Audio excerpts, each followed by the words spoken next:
The Mk8 Volkswagen Golf is here, and while it's an evolution, not quite a revolution, it's still very, very fast. We have a full track test coming right up. Of course, we test all of our cars on track, and the Golf R is no different. So we took it to the Florida International Rally and Motorsports Park, the official test track of Grassroots Motorsports, for a few laps. One of the first things we did was experiment with some of the various drive modes within the Golf R's electronic stability management. Now, the quickest lap times we actually found in what Volkswagen calls drift mode. There's a sport mode, there's a race mode, but drift mode turned out to be our favorite and the fastest on track. Now, what drift mode does is ultimately it allows you to produce a lot more slip angle with the rear tires than with the front. So when those rear tires start hanging out a little bit, it doesn't penalize you with brake intervention, throttle intervention, or anything. It just lets you control that drift angle.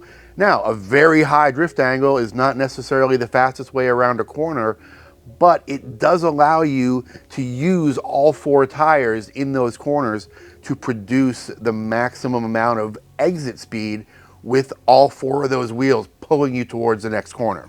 As we found, in its off the showroom floor configuration, there's no way to completely turn the stability control off in this Golf R.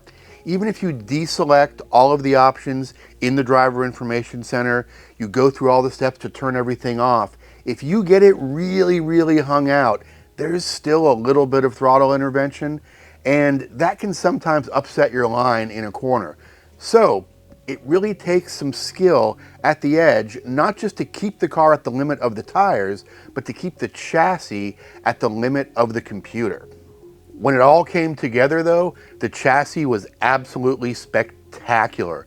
In fact, the Golf R did so well around the firm that it set our fastest hot hatch time ever, eclipsing cars like the Hyundai Veloster N, the Mk8 GTI, and the mighty Honda Civic Type R. Hidden within that fantastic lap time though is an asterisk. We mentioned that we were coming right up against the stability control. We were also facing pushback from that DSG transmission, which kind of has a mind of its own.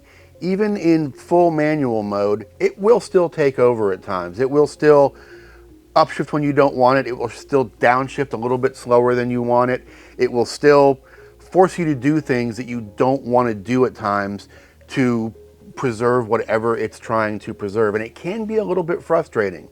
So you find yourself beyond 99%, beyond 99.5%, at that 99.8% level, driving within the car's limits rather than yours. So the good news there is, with a little bit of tuning, there is more potential in this chassis. As it comes off the showroom floor, it's fantastic. And when things get really, really hairy, it will keep you out of trouble.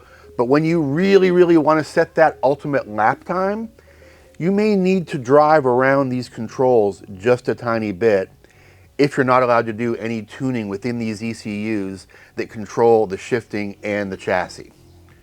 As we know though, the lap time only tells part of the story. The real story is here in the data. So let's take a look at how this car compares to some of our other compact sports cars. We have speed on the y-axis and distance on the x-axis.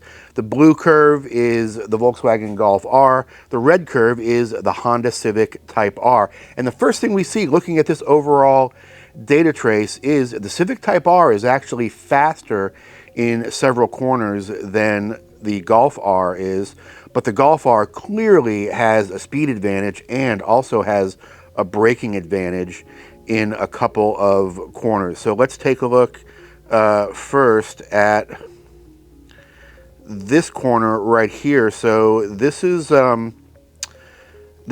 approaching a high-speed right-hand kink, and we notice that the Golf R is actually going to attain a higher top speed approaching the kink, but the Civic R is going to go through the kink just a couple miles an hour faster, and then the cars are almost dead even down to the next corner, where we see the fantastic brakes of the Golf gain their first meaningful advantage over the Civic Type R.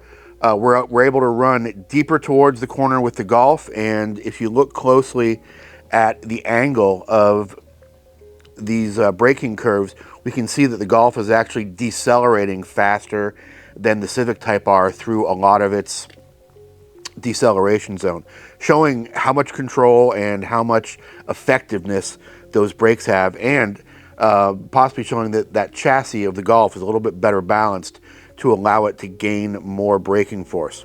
We'll scroll forward here a little bit and look at an acceleration zone, and when we see these big acceleration zones like we do right here coming out of the hairpin, we can see where the DCT of the Golf is providing a real advantage over the Type R. When the Golf accelerates, we just see a constant acceleration curve, whereas we have a fairly substantial drop-off with the Civic Type R when each of those gear shifts are made.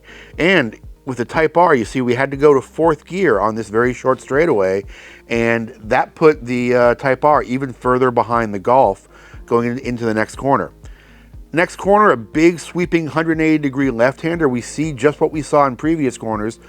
Golf R approaching at a higher speed, braking with greater force, but then not quite able to keep up with the Civic Type R in the middle of the corner. We see by mid-corner of that constant radius corner, the Golf R lags behind a little bit. The Civic Type R makes up a little bit of speed, but the Golf takes it right back on the next straightaway, especially when that Civic gets up into 4th gear.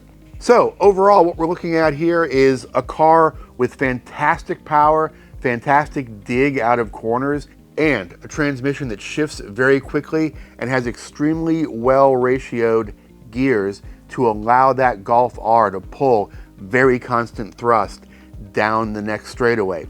Now, cornering wise, the cars are very close, but the Civic does have a very slight advantage. I would say the advantage we're seeing on this data could come down to track conditions on the day, could come down to where the tire wear was on those particular cars.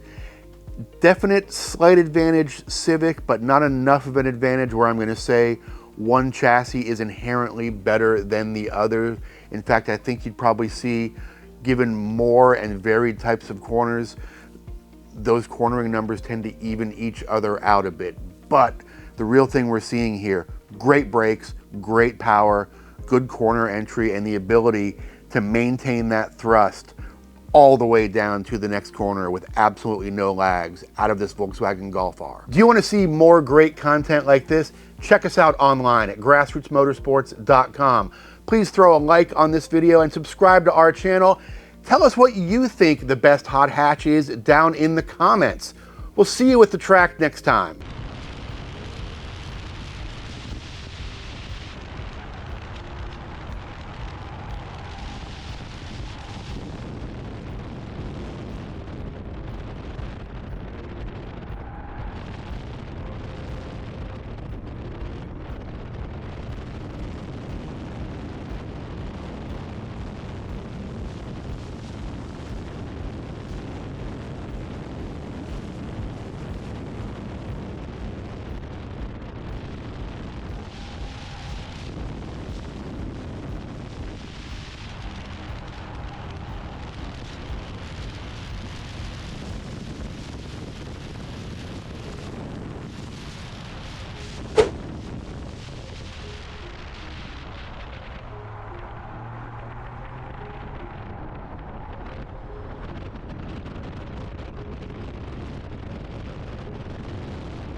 Support brands that support Grassroots Motorsports. Get your chemical solutions from CRC Industries. Visit crcindustries.com to learn more.